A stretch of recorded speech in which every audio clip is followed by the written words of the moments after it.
Chapter 5. Then Deborah and Barak, the son of Abinoam, sang on that day, saying, When leaders lead in Israel, when the people willingly offer themselves, bless the Lord. Hear, O kings, give ear, O princes. I, even I, will sing to the Lord. I will sing praise to the Lord God of Israel. Lord, when you went out from Seir, when you marched from the field of Edom, the earth trembled and the heavens poured. The clouds also poured water.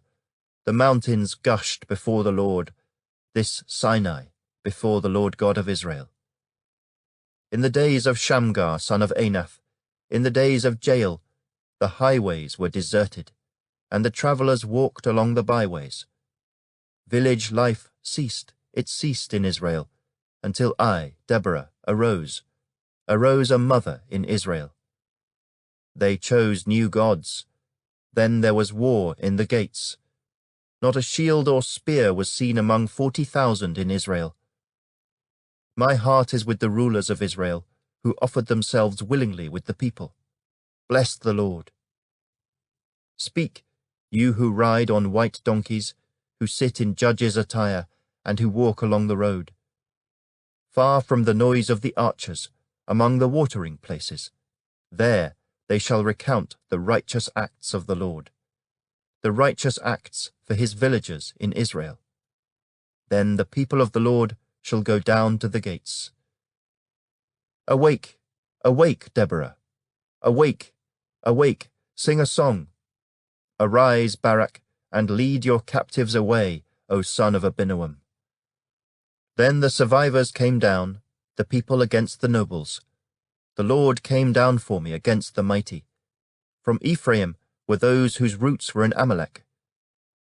After you, Benjamin, with your peoples, from Machir rulers came down, and from Zebulun those who bear the recruiter's staff.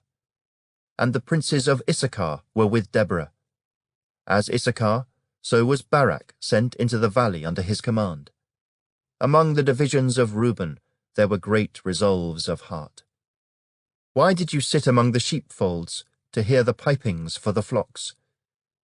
The divisions of Reuben have great searchings of heart.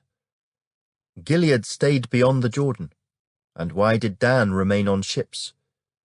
Asher continued at the seashore, and stayed by his inlets. Zebulun is a people who jeopardized their lives to the point of death.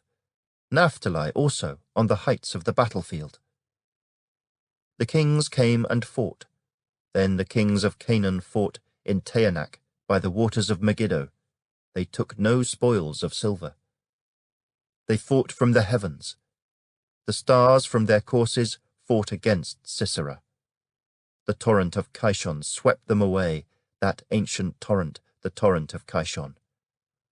O my soul, march on in strength. Then the horses' hooves pounded, the galloping of his steeds. Curse Meroz, said the angel of the Lord. Curse its inhabitants bitterly, because they did not come to the help of the Lord, to the help of the Lord against the mighty. Most blessed among women is Jael, the wife of Heber the Kenite. Blessed is she among women in tents.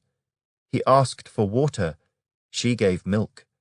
She brought out cream in a lordly bowl.